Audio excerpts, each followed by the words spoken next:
عبادت کرتے ہو مگر لوگوں کو تکلیف بھی دیتے ہو، صدقہ کرتے ہو مگر احسان جتلاتے ہو۔ اپنی نیکیاں ایسی تھیلی میں جمع نہ کرو جس میں سوراخ ہو۔ ہمیں خلوص اور اچھائی اپنے الفاظ میں نہیں، اپنے نیت اور فطرت میں پیدا کرنی چاہیے، تاکہ ہم لوگوں کے عیب نہیں خوبیاں دیکھ سکیں۔ جو آسانی سے مل جائے وہ ہمیشہ نہیں رہتا، اور جو ہمیشہ کے لیے مل جائے وہ آسانی سے نہیں ملتا۔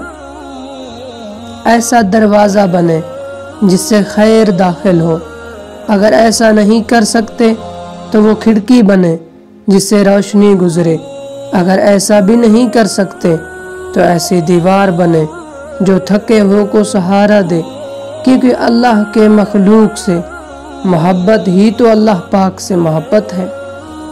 تمہارے رزق میں سے دوسرے کی ضروریات پوری ہو رہی ہے تو تم بہت خوش نصیب ہو کہ اللہ تمہارے رزق کو پاک کر رہا ہے۔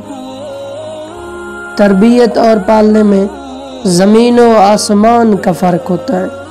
آپ کا لہجہ، آپ کا رویہ، آپ کا اخلاق بتاتا ہے کہ آپ کی تربیت ہوئی ہے یا آپ کو صرف پالا گیا ہے۔ اللہ پاک جن لوگوں کو تمہاری زندگی سے نکال دیا ہے ان کی فکر نہ کرو، اللہ وہ سب جانتا ہے جو تم نہیں جانتے۔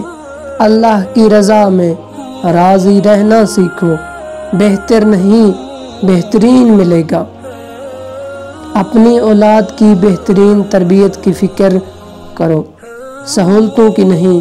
پرندے اپنے بچوں کو پرواز کرنا سکھاتے، گھونسلے بنا کر نہیں دیتے۔